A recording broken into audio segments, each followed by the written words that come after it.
Chemical effects of electric current. Activity. Let us now demonstrate the chemical effects produced when an electric current passes through a conducting solution. Take two discarded trifels and carefully remove the carbon rod placed inside it. Clean the metal caps of the carbon rods with sandpaper. Now, take a copper wire and wrap it around the metal cap of the carbon rod. Similarly, wrap another copper wire around the cap of the other carbon rod. Connect the free end of copper wire coming from a carbon rod to the positive terminal of a battery through a switch. As the carbon rod is connected to the positive terminal of the battery, it acts as the anode.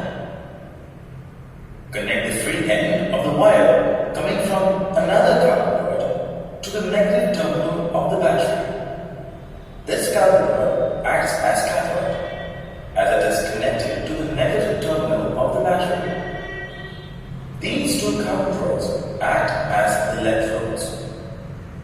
Now, take about 250 milliliters of water in a glass beaker.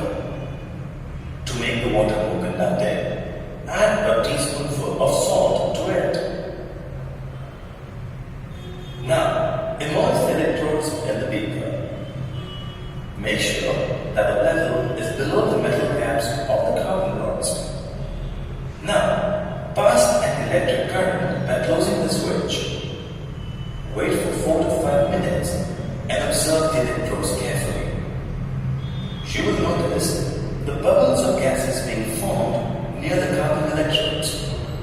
The formation of gas bubbles at the two carbon electrodes proves that when an electric current is passed through a conducting liquid, a chemical reaction takes place. In the year 1800, an English chemist, William Nicholson, has shown that when an electric current was passed through water, then bubbles of oxygen and hydrogen were produced at the electrodes immersed in water. Bubbles of oxygen gas were produced at the anode, whereas hydrogen bubbles were produced at the cathode. When a compound like common salt is dissolved in water, its molecules dissociate into positively and negatively charged ions. This process is known as ionization. When an electric current is passed through such a solution, the ions move in the solution, giving rise to an electric current. The process of chemical decomposition brought about by passing an electric current through an electrolyte is known as electrolysis. The chemical reactions brought about due to an electric current may produce effects like formation of bubbles of a gas on the electrodes, deposition of metal on the electrode, change in color of the solution. These chemical effects brought about by an electric current depends on the nature of conducting solution through which current is passed and nature of electrodes used for passing the current. Having learnt about conduction of electricity through liquids, let us now perform an activity to test whether fruits and vegetables conduct electricity or not. Take a potato and cut it into 2 halves. Take one piece of the cut potato and insert 2 iron nails into it, approximately 1 centimeter away from each other.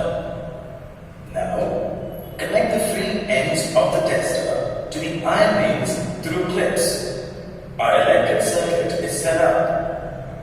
Now, close the switch.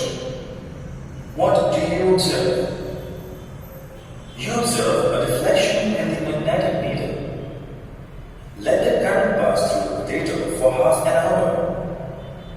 Now, Observe the potato. You will observe a greenish blue spot on the cut surface of the potato around the nail, which is connected to the positive terminal of battery. This spot will not be seen around the nail, which is connected to the negative terminal of battery. This activity shows that the electric current brought about the chemical reaction in the potato, leading to a change in its color. Fresh fruits and vegetables conduct electricity to some extent due to the presence of various salt solution in them. The fact that a greenish blue spot on potato surface is always formed around the anode can be used to identify the positive terminal of a battery, which is concealed in the box. Let's do a quick check.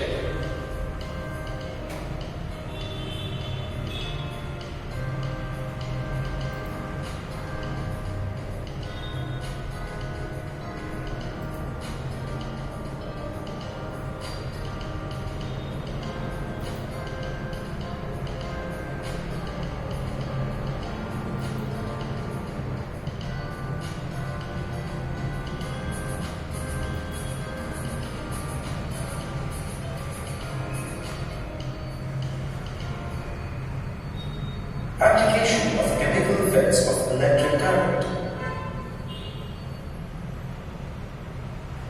The chemical effects of electric current has many commercial applications like electroplating, purification of metals, decomposition of compounds, etc. Let us first understand electroplating in detail by performing an activity. Activity. To perform this activity, we require 250 milliliters of distilled water, a clean and dry beaker, one copper plate of about 10 by 4 centimeters, one iron key, copper sulfate, a battery, a switch, and few connecting wires. Pour water in the beaker and dissolve 2 teaspoons of copper sulfate in it. This forms a copper sulfate solution in the beaker. Clean the surfaces of copper plate and iron key with the help of sandpaper.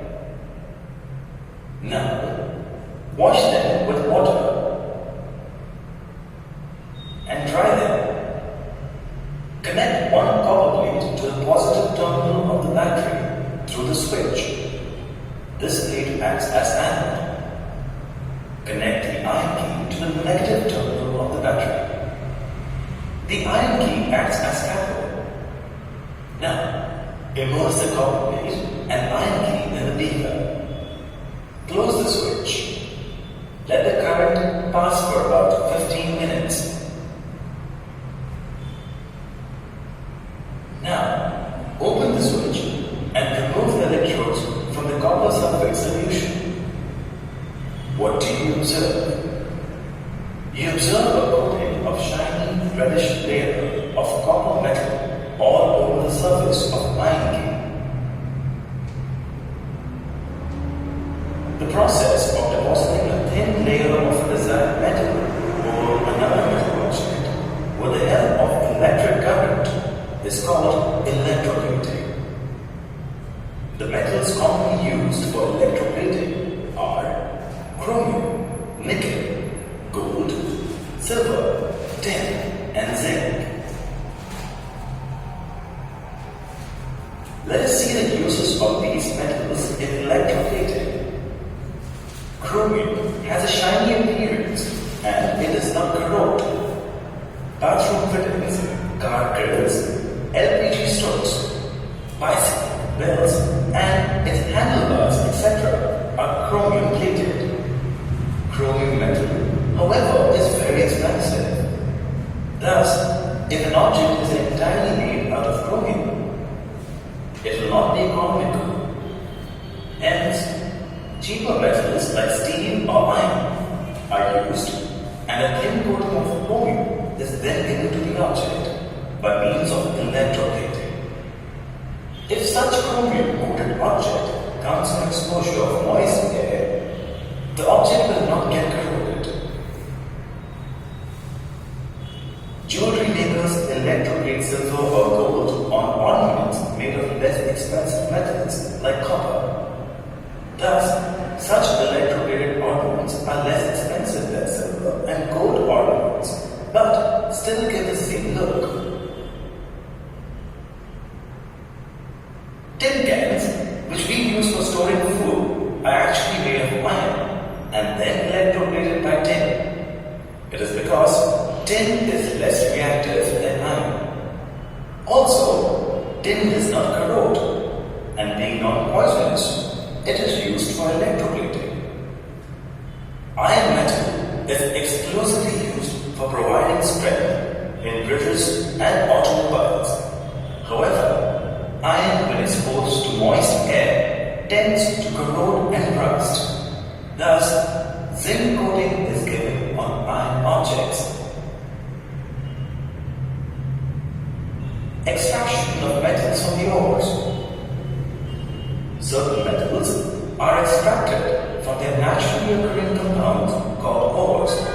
For example, metals like sodium is extracted from molten sodium chloride by means of electrolysis. Purification of metals. Electrolysis is used in the refining of impure metals. This process is known as electrorefining. Let's take an example of purification of copper metal. A thick rod of impure copper is made anode by connecting it to the positive terminal of the battery. And a thin rod of pure copper metal is made cathode by connecting it to the negative terminal of the battery. A copper sulfate solution is used as an electrolyte. Allow an electric current to pass through the solution for about half an hour.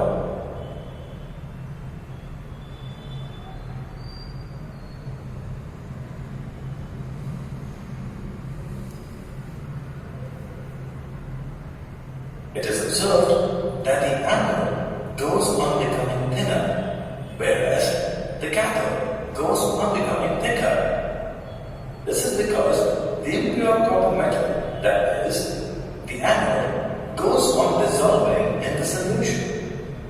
On the other hand, the pure copper metal from the copper sulfate solution goes on depositing on cathode. This process is like electroplating copper metal on copper metal. Decomposition of compounds. Electrolysis results into decomposition of chemical compounds into their elements. For example, when an electric current is passed through a salt solution, salt decomposes into two elements, sodium and chlorine. Let's do a quick check.